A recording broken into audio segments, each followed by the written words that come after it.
யானை தந்தம் விற்க முயன்ற 3 பேர் கைது. பழனி வனத்துறை அலுவலர்கள் 5 பேர் மீது ஒழுங்கு நடவடிக்கை. வெள்ளிக்கிழமை இரவு 8 மணி அளவில் கிடைக்கப்பெற்ற தகவலின்படி, திண்டுக்கல் மாவட்டம் பழனி மேற்கு தொடர்ச்சி மலைப்பகுதியான பாலசமுத்திரம் கிழக்கு பகுதியில் கடந்த 16ஆம் தேதி யானை ஒன்று இறந்து கிடந்தது. அப்போது பண்ணைக்காடு பகுதியைச் சேர்ந்த ராமர் வயது 53 என்பவர் அங்கு தேன் சேகரிக்க சென்றபோது யானை இறந்து கிடந்ததை பார்த்து ராமர் அதிலிருந்து 2 தந்தங்களையும் எடுத்துக்கொண்டு வீட்டிற்கு வந்துவிட்டார்.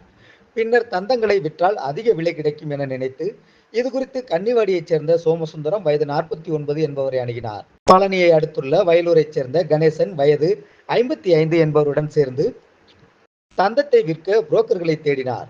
இதை அறிந்த வனத்துறையினர் தந்தத்தை வாங்குவது போல் வரவழைத்து கன்னிவாடியில் 3 பேரையும் கைது செய்தனர். அவர்களிடமிருந்து 40 சென்டிமீட்டர் உயரமுள்ள 2 கிலோ எடையுள்ள யானை தந்தங்கள், 3 இருசக்கர வாகனங்கள் மற்றும் செல்போன்களை பறிமுதல் செய்தனர்.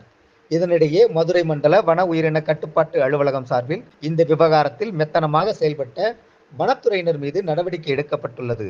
இதுகுறித்து வன பாதுகாவலர் காஞ்சனா தெரிவிக்கையில், பழனி பகுதியில் யானை இறந்த விவகாரத்தில் எந்தவித அறிகுறியே இல்லாமல் தந்தங்கள் கடத்தப்படும் வரை மெத்தனமாக இருந்த பழனி வனச்சரக அலுவலர் கோகுலக்கண்ணன், பாரஸ்டர் பழனிசாமி, ஜெயசீலன், காடு சரண்யா, வனக்காப்பாளர் ஆல்வின் ஆகிய 5 பேர் மீது ஒழுங்கு நடவடிக்கை எடுக்கப்பட்டுள்ளதாகவும், இதுகுறித்து விளக்கம் கேட்டு நோட்டீஸ் அனுப்பியுள்ளதாகவும், அதில் உரிய ஆதாரம் இல்லையெனில் அவர்கள் மீது துறை ரீதியான நடவடிக்கை எடுக்கப்படும் என தெரிவித்துள்ளார்.